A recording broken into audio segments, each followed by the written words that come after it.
Kwa mara ya kwanza jana nimemwona katibu mkuu wa TFF Kidau Wilfred akiwaambia watu naomba mniache nikafuturu. Nikasema lakini Kidau tunasali naye yule. Vipi tena? Yaani ngoma ilikuwa ngoma nzito. Ngoma nzito. Kila mzee wako Mguto anasema mtafuteni president kule. Mtafuteni president, lakini pia mtafuteni afisa habari. Karim Boimanda. President naye alipotoka kachomoa aongei na mtu. Leo siongei na mtu. Yaani unajua dereva wake alikuwa anamuona kabisa anatoka. Kwa hiyo akawasha gari. Kwa alipopanda hivi akafunga mlango. Yaani gari imetoka mbio kinoma. Ila nimependa kwa style ambayo jana Rais Karia amekuja nayo, kwa sababu inawezekana angezungumza angeachia bomu zito.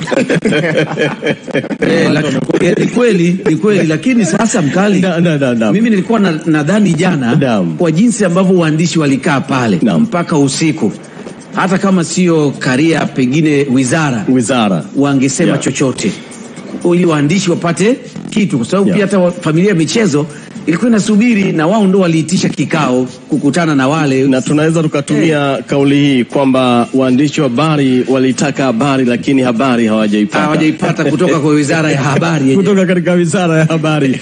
Sawa, sasa baada ya majadiliano hayo mazito, bodi ya ligi, TFF na serikali, baada ya hapo Yanga na wizara ya habari, utamaduni na michezo, Simba, na mwisho wa siku baada ya kutoka sasa katika vikao hivyo, kila mmoja alizungumza yafuatayo. Tuanzie pale TFF kwanza hapa. Tunamsikiliza Mguto pamoja na katibu mkuu Kidau. Karibu. Mwenyekiti, pengine nini ambacho kimejadiliwa huko? Kwa hiyo mtasikia kutoka kwa msemaji wangu. Lakini nini ambacho kimejadiliwa huko? Kutoka kwa msemaji wangu. Msemaji wangu ataeleza yote. Nimefunga, hebu niache nikafuturu jamani. Nimefunga, niache nikafuturu jamani. Nimefunga, naomba mniache nikafuturu jamani. Niache. Wakubwa sasa hapo juu kumpongeza. Naitwa kwa wakubwa jamani. Kwa hiyo mtapewa taarifa. Pengine nini ambacho kimejadiliwa katibu? Naombeni niende nikafuturu jamani. Muda na naamini wengi ni waumini. Kwa hiyo tupeane muda kidogo la kutafuturu. Safi, mambo mazuri kweli kweli. Lakini tuanzetu kule Jangwani kwa rais wa klabu hiyo Hersi, huyo hapa akibainisha. Huyo hapa Engineer Hersi. Karibu. Uongozi wa klabu ya Africans pamoja na ukiwa umeambatana na excom wake wote pamoja na mtendaji mkuu uliweza kukutana na mheshimiwa waziri na mheshimiwa naibu waziri, mheshimiwa katibu mkuu, mheshimiwa naibu katibu mkuu na mwenyekiti wa baraza la michezo la taifa kwa ajili ya kujadili kitu ambacho kilitokea.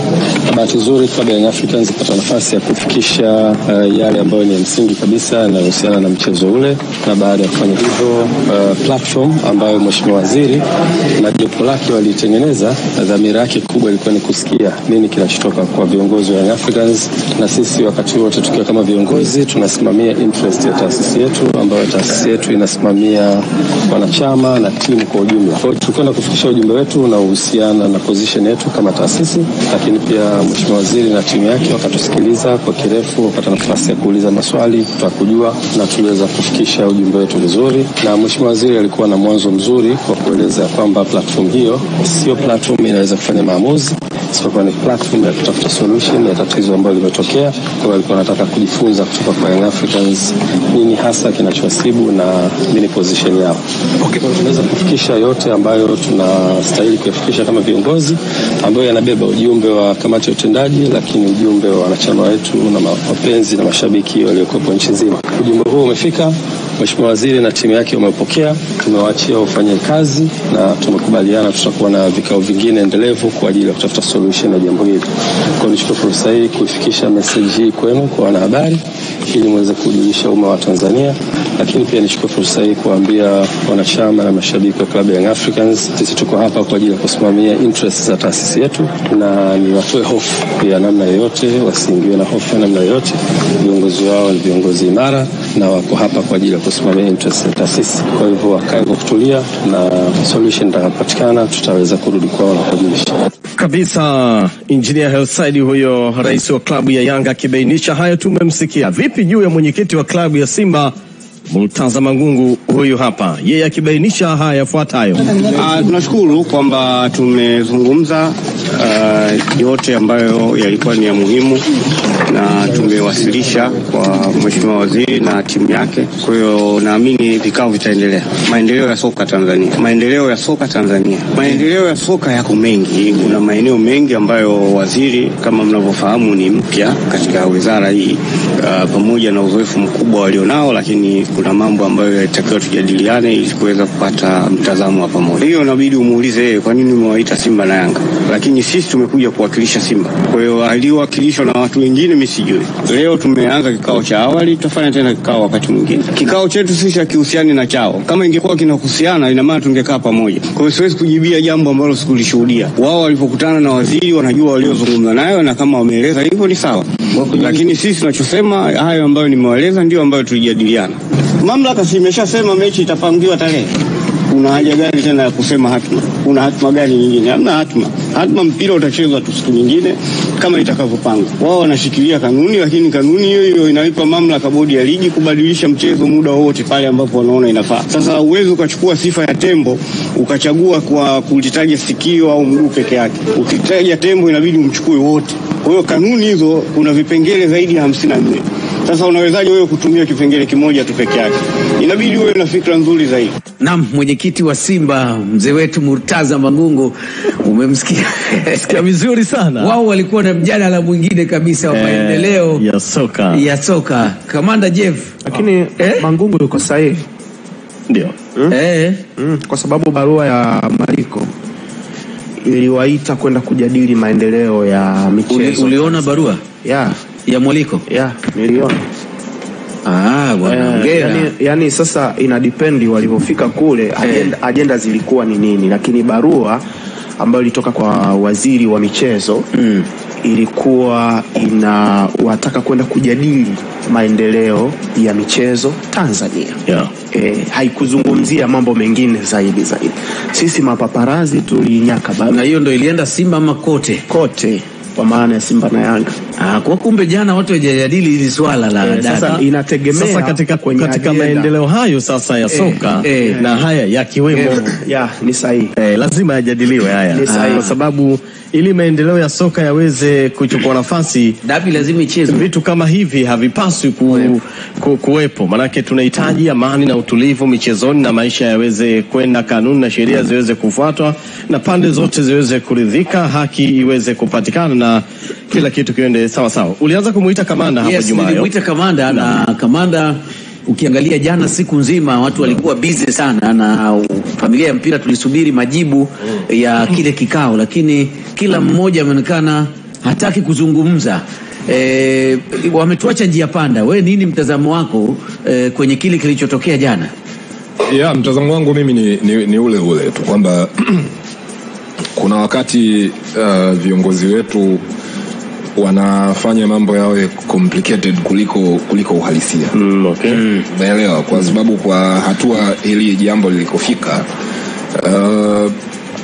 tulidhani kwamba kumesha kuwa na mazungumzo mengi, kumekuwa na matamko mengi, kumekuwa na vitisho vingi. Kwa hiyo jana tungepewa solution hatimaye ambayo labda ingeondoa kile ambacho kuna baadhi ya watu wameweka kwenye nafsi zao. Lakini hivi tunaambiwa kwamba kuna bado mazungumzo hayajaisha. Ni mkanganyiko ambao unazidi kuwa mkubwa, na tumefika hapa kwa sababu moja, kwamba kuna upande unasema uchezi mechi wanataka point 3, kuna upande mwingine unajua mechi itapangwa. Kwa hiyo ni ile vuta ni kuvute ambayo kwa bahati mbaya itaendelea, na mimi sielewi ni nini hasa kimeshindikana, with all due respect kwa wale watu ambao walishiriki hicho kikao, kwa sababu kwa hatua ilikofikia ni rahisi kufanya ruling. Kama mnawapa watu point 3, semeni maisha yaendelee. Kama mechi inachezwa pia semeni maisha yaendelee, ama pia semeni wekeni timeline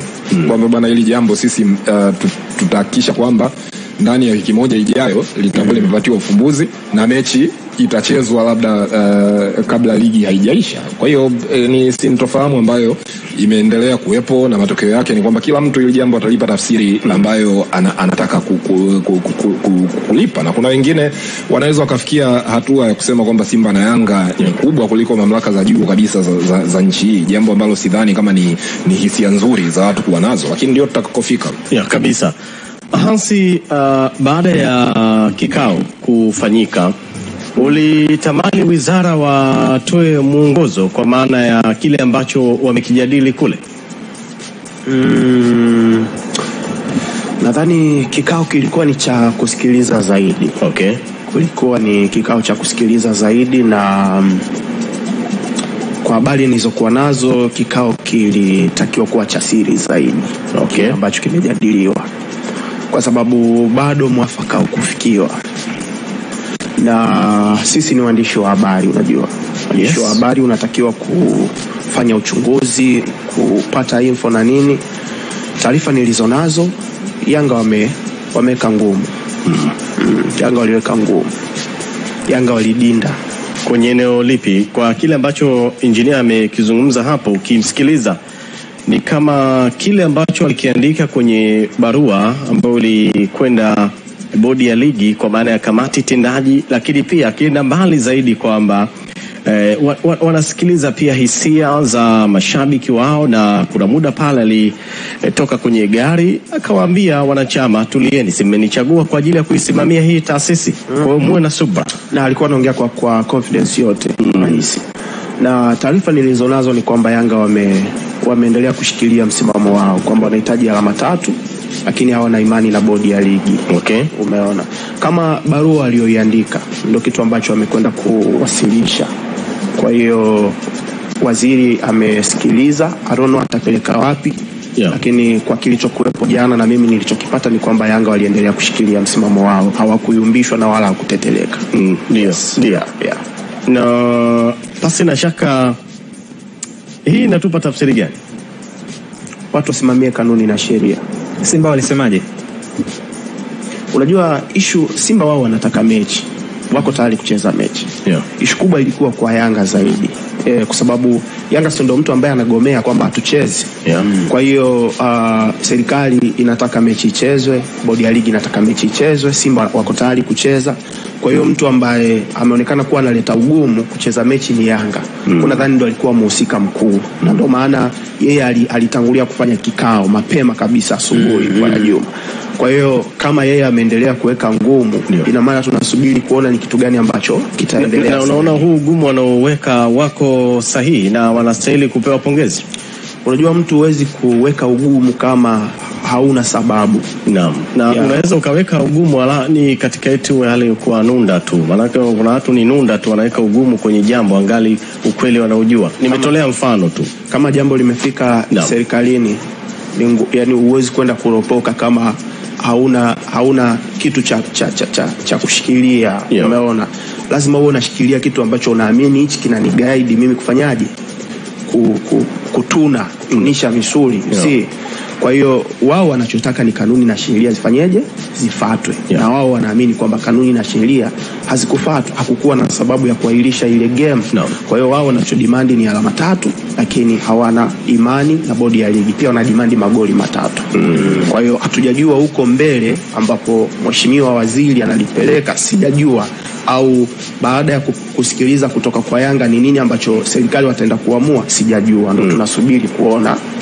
Mimi kwa mtu mmoja hivi wa Yanga ambaye huwa wakati mwingine tunawasiliana katika namna moja ama nyingine, Yanga inavyoonekana, Kamanda Jeffrey, hawana imani na bodi ya ligi, na matamanio ya walio wengi pale Jangwani wanatamani viongozi waliopo ndani ya bodi ya ligi wang'atuke. Imani ni ndogo na mzee wangu Steven Mguto pamoja na Almasi Kasongo. Hii hoja ambayo wanaishikilia Yanga, Kamanda Jeffrey, unafikiri wako sahihi sana? Hoja ya kutokuwa na imani? Yes. Ni unafiki tu, ni unafiki.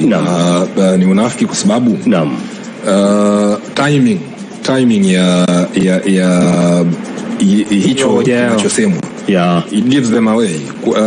Kwa sababu katikati ya msimu huna imani na bodi ya ligi, unataka nini kifanyike kwa wakati huu? Hilo ni moja. Lakini pili, wakati ligi inaanza mlikuwa wapi?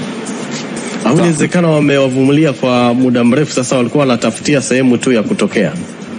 That's possible. Yes. Hilo linawezekana, lakini kwa nini hawakuwahi kuweka hizo sentiments hadharani? Kwa sababu wote ni mashahidi kwamba toka wakati ule ambako kulikuwa na attempt ya kampuni inayofadhili Yanga kutaka kudhamini ligi nzima, Simba wamekuwa na malalamiko mengi kuhusiana na bodi ya ligi. Simba wakiamini pia kwamba wapinzani wao wanapendelewa. Sawa.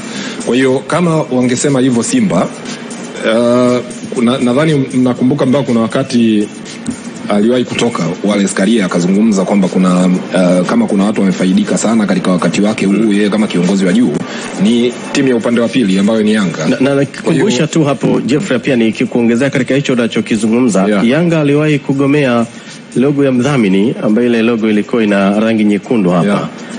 Na waligomea kweli, na bodi ya ligi waliwasikiliza na ikawa hivyo. Umeelewa? Kwa hapo kwa kiasi fulani bodi ya ligi nao ni kama waliwalealea Yanga hivi. Kuna sentiments nyingi ambazo unaweza ukazitolea mifano za Yanga kuwa upande sahihi wa bodi ya ligi. Kwa hiyo kwa hili moja tu it doesn't make sense kwangu, na I cannot take them serious. Ndio. Hansi, Yanga kukosa imani na viongozi wa bodi ya ligi katika nyakati hizi ambapo ligi inaelekea ukingoni, na sababu ya haya yote ni mchezo wa dabi baada ya kuota mbawa ndio wakaibuka na ile barua yao. Unafikiri wako sahihi sana kwa hiki ambacho wanakisimamia? Wako sahihi. Hata mimi ningekuwa na timu ningesema sina imani na bodi ya ligi. Kwa nini?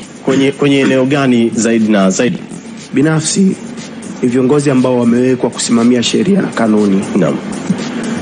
Alitoka kiongozi mmoja kwenye hiyo bodi akasema jambo likitushinda tutalipeleka serikalini. Jambo limeonekana kuwashinda, limeenda serikalini. Ni wazi hawawezi kusimamia sheria na kanuni.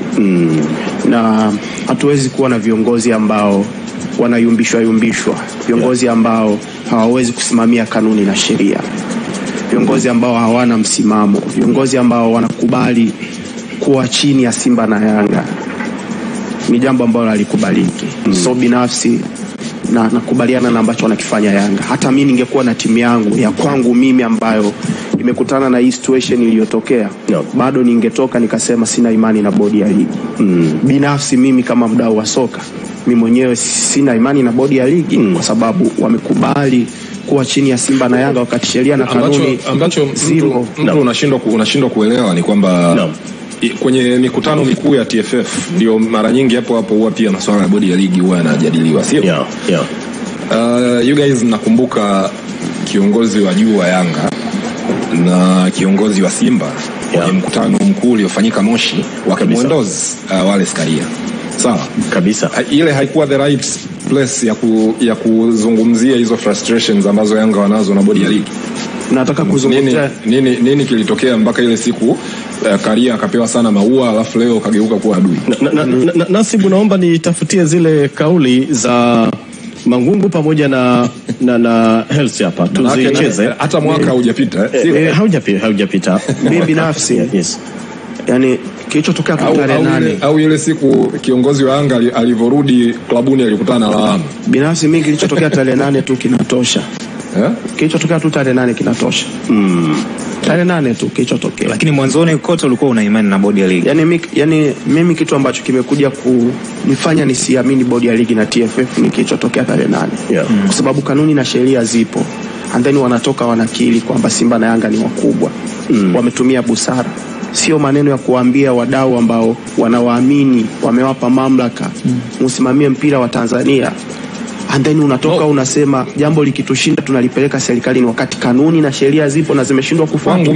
Kwangu mimi kiongozi yoyote wa Simba au Yanga akitoka na kusema kwamba hana imani na bodi ya ligi, mimi kiukweli siwezi kumtake seriously. Naweza kumtake seriously kiongozi wa JKT, kiongozi wa Dodoma, kiongozi wa Prisons, wa Pamba, sio wa Simba na Yanga, kwa sababu hakuna watu ambao wamenufaika kuliko hizi klabu mbili. Ndio maana juzi Mguto hapa Jeff, wakati unaendelea, ndio maana juzi Mguto hapa alisema kabisa wakati wakiwa wanapanga schedule ya Simba na Yanga huwa wanapanga kwa muda ambao unakuwa rafiki, lakini pia wakipanga schedule ya Simba na Yanga ujue siku hamna mchezo wowote. Hiyo tayari ni favor kwa Simba na Yanga. Walaumu, yani kwa mfano akiibuka hapa mtu wa Azam au JKT akasema guys, hivi kwa nini Simba na Yanga wacheze saa 8 tunacheza saa 8 sisi tu?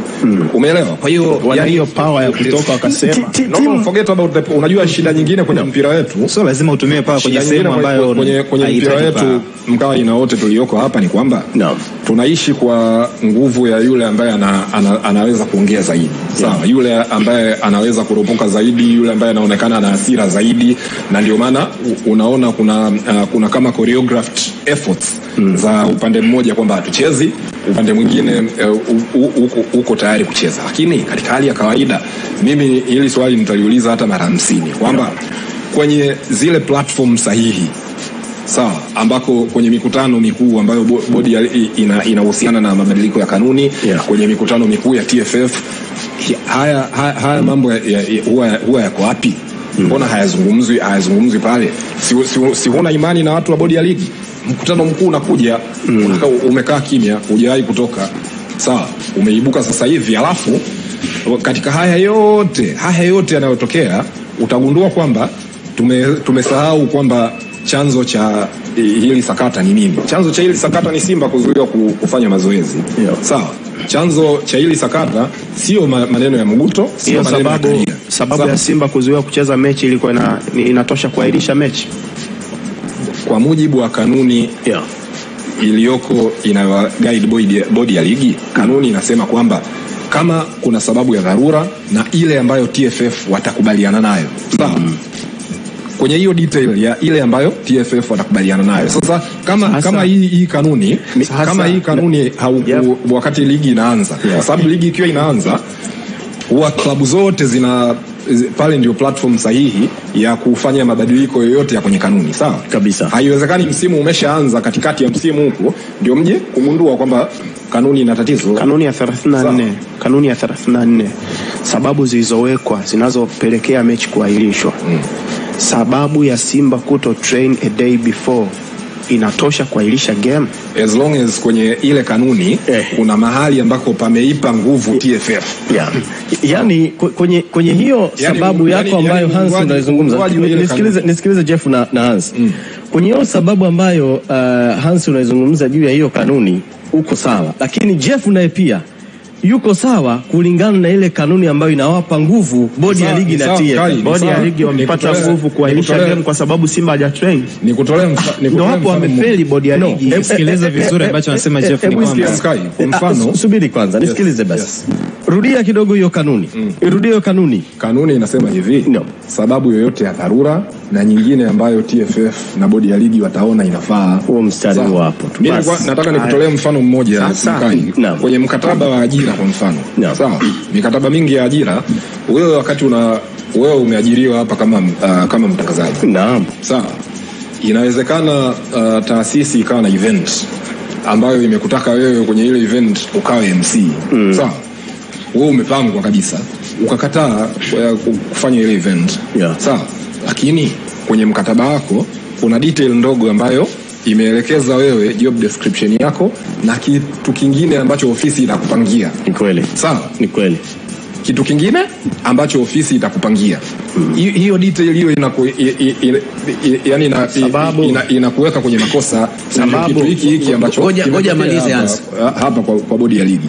Kwa hiyo tutabishana, tutapiga kelele, tutazungumza, tutazunguka, lakini ukweli ni kwamba TFF kwa ile detail ya kanuni wanayo mamlaka ya kusimamisha mchezo kwa wanavyoona wao inafaa. Na ndio maana katika one of the heated debates hapa mimi niliwahi kumwambia Hans kwamba ukiisoma vizuri ile kanuni haihitaji taarifa kutoka kwa vyombo vya usalama, haihitaji mtu kutoka Yanga au kutoka Simba akubaliane na hicho kitu. Imewapa nguvu TFF. Kwa hiyo next time wakati wa uundwaji wa kanuni, mimi na washauri watu wa Yanga, jambo la kwanza kabisa ambalo watake lifanyiwe amendment ni hii kanuni.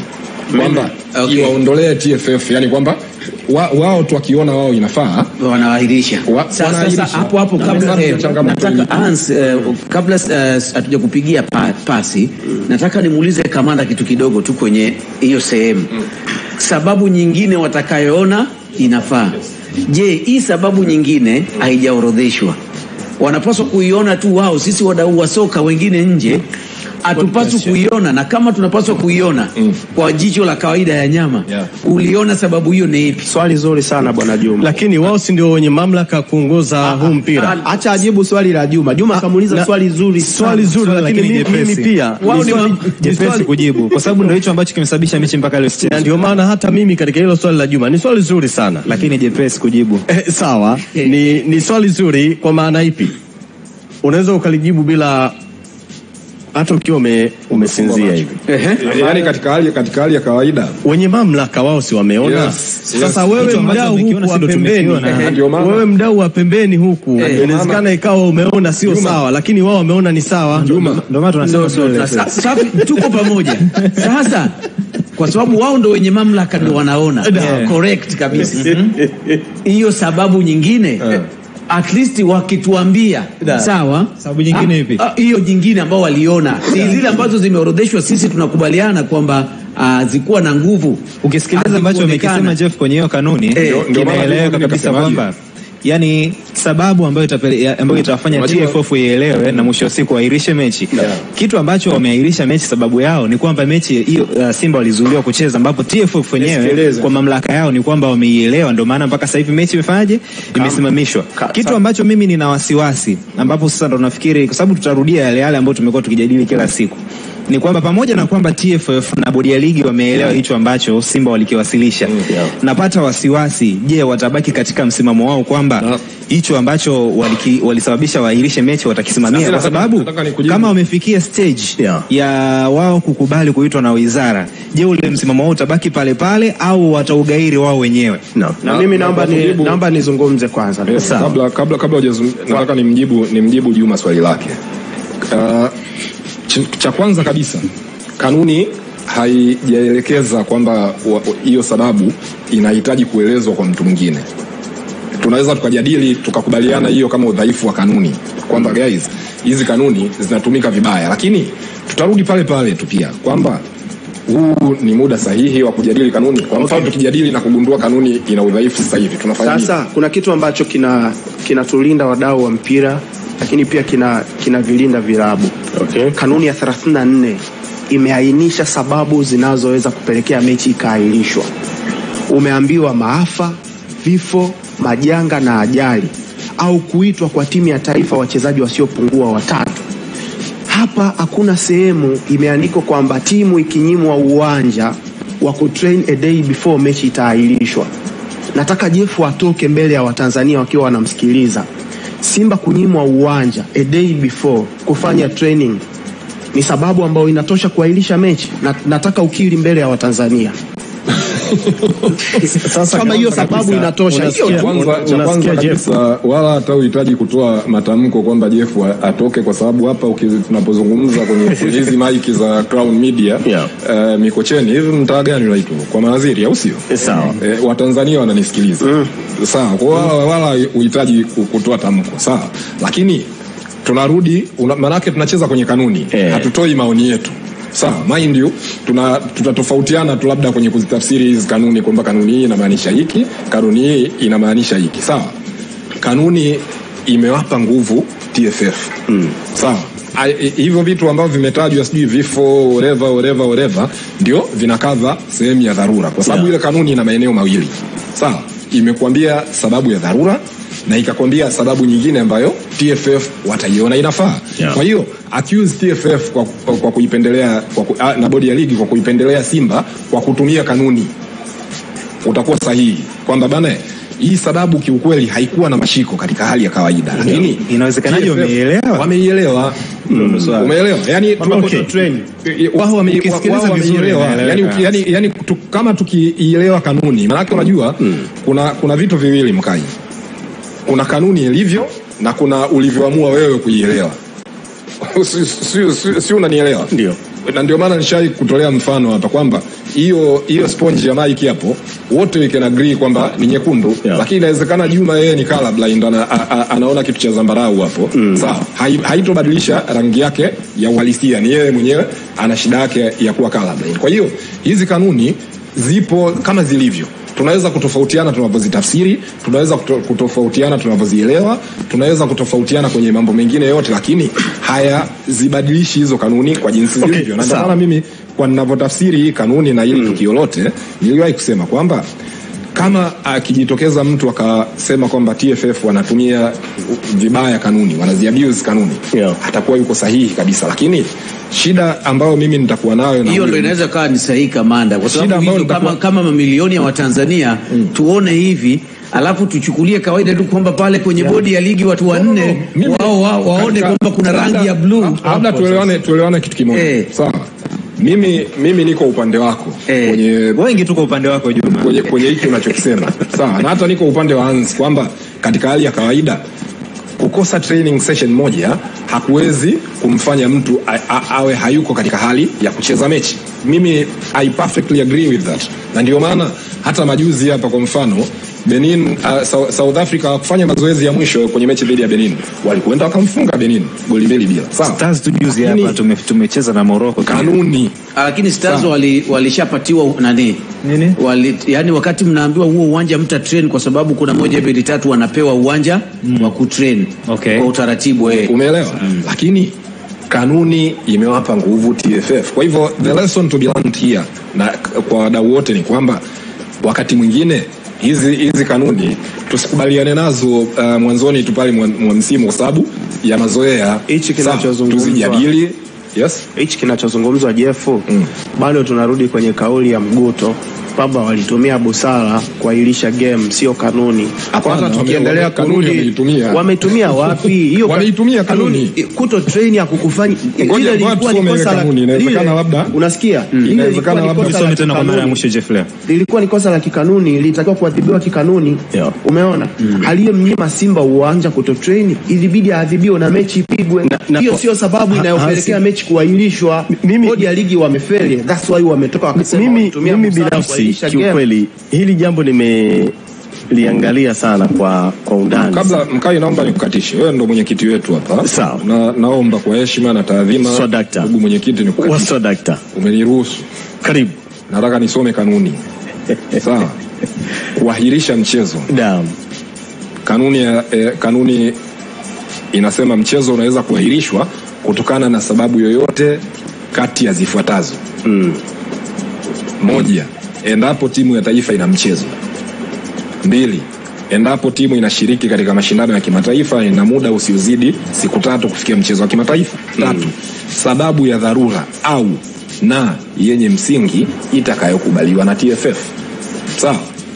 Kwa hiyo sababu ya msingi ni kuto train a day before. Ambapo sapoansi ndipo ambapo Jeff anamaanisha kwamba sisi tunaweza tukaiona sio ya msingi, lakini kwa jinsi ambavyo TFF wameipokea wameiona ni ya msingi. Ambapo sapo ni ruksa wewe Juma, mimi Jefflea na Mpomkai kutokubaliana nao, lakini kwa wao kama wameona ni ya msingi it's okay. Na mimi ndo narudi kusema kwamba bodi ya ligi wamefeli. Hiyo sababu iko sahihi. Yani mimi nakubaliana na wewe kwamba bodi ya ligi wamefeli, na moja ya felia hizo ni kuwa na kanuni kama hizi, kwa sababu umeona kwa mfano Hans kitu anachokisema kwamba kosa la kuizuia timu isifanye mazoezi ni kosa la kikanuni, liadhibiwe kikanuni. Hiyo nayo ni sehemu ya tatizo, kwa sababu moja kati ya kanuni ambazo zinakuwa abused na baadhi ya timu ni kanuni kama hizo. Kwa mfano kama hiyo, mtu anajua tu kwamba mimi naweza nikamzuia mtu yote asifanye mazoezi, nitatozwa watu 500. Sawa, mtu anajua kabisa kwamba bana mimi naweza nikapita kwenye mlango ambao hauruhusiwi, nitalipa tu 500 na nao uwezo wa kulipa hiyo 500. Kwa hiyo another lesson ambayo tunajifunza hapa, Mkai, Juma, Hans na Rich na Watanzania wale ambao Hans aliwataji ambao wanatusikiliza. Swala lingine hapa ambalo ni changamoto katika mpira wetu ni uwepo wa kanuni dhaifu ambazo zinawamotivate watu kukosea wakijua kwamba hakuna consequence. Sawa, inatosha kabisa, hilo tumelizungumza kwa uzuri kabisa. Sasa nataka nimuulize mmoja baada ya mwingine. hapa juu ya hiki ambacho nataka kukiweka mezani. Nani chanzo kikuu wa hili jambo mpaka hapa tulipofikia? Nikianza na Juma. Ni Simba. Mimi nasema mabounce ndio chanzo. Kwa hiyo kiufupi ni Yanga wa hili jambo mpaka kufika hapa. Kweli huyo mtu hakuwa na mawasiliano, lakini kwa nini uende kumzuia mlangoni? Mwache aingie, alafu bodi ya ligi wampige adhabu huyo mtu. Kwa hiyo kiufupi Yanga ndio tatizo. Mabouncer wa Yanga ndio chanzo haya yote. Sababu si wametumwa na Yanga? Wametumwa. Kwa hiyo ni Yanga. Sawa, lakini hilo tunaliacha. Unatamani hayo dabi ipigwe ama isipigwe? Lakini hujauliza wengine wote. Nakuja ndio maana namalizana na hayo kwanza. Dabi inatakiwa ipigwe kwa sababu tunataka bingwa kaka. Bingwa atapatikanaje bila mechi kuchezwa? Hansi, chanzo haya yote ni nani? Na unataka dabi ipigwe ama isipigwe ili tuondoke katika taarifa hii? Chanzo ni Simba ambaye hakufuata mwongozo wa kutoa taarifa. Sawa. Dabi ipigwe isipigwe? Kanuni na sheria zifuatwe. Sawa. Dabi ipigwe isipigwe? Kanuni na sheria zifuatwe. Ukiwa unamaanisha nini? Kanuni kwa sababu TFF na bodi ya ligi wana power. Wakigundua kuna mtu alifanya kosa wanaweza kampa mwingine alama 3. Sawa. Na magoli 3. Kanuni na sheria zifuatwe. Kamanda, chanzo wa haya yote ni nani? Na unatamani dabi ipigwe ama isipigwe? Chanzo cha haya yote nitarudia tena ni uwepo wa kanuni dhaifu ambazo timu yoyote inajua kwamba inaweza kuziabuse hizo kanuni. Kwa sababu wewe unadhani kama ungekuwa na kanuni inayosema kwamba ukimzuia mtu asifanye mazoezi wewe ndio unakuwa umepoteza point 3, unadhani Yanga wangethubutu kufanya hicho kitu? Wasingethubutu. Hilo moja. Lakini pili, tukio hapo kwenye kanuni, sehemu ya hili tatizo ni uwepo wa udhaifu kwenye kanuni ambayo inawapa nguvu kubwa mno TFF hilo kuendesha mchezo wanavyoona wao inafaa pasipo kuhusisha wadau wengine. Unatamani dabi ipigwe ama isipigwe? Mimi natamani ipigwe, of course. Mimi natamani ipigwe, lakini pia kitu kingine ambacho natamani sana viongozi wa hizi timu kubwa waache kuwaelekeza mashabiki wao kutoa matamko kwa vitu wasio.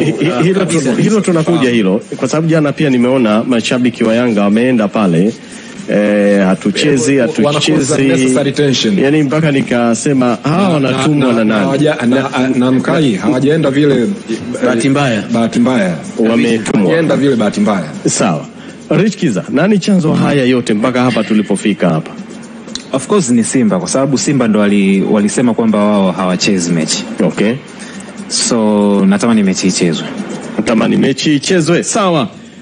Tumefika hapo na kulitazama hili, cha msingi zaidi bana tusubiri. Maana yake wamekaa wamejadiliana wakubwa huko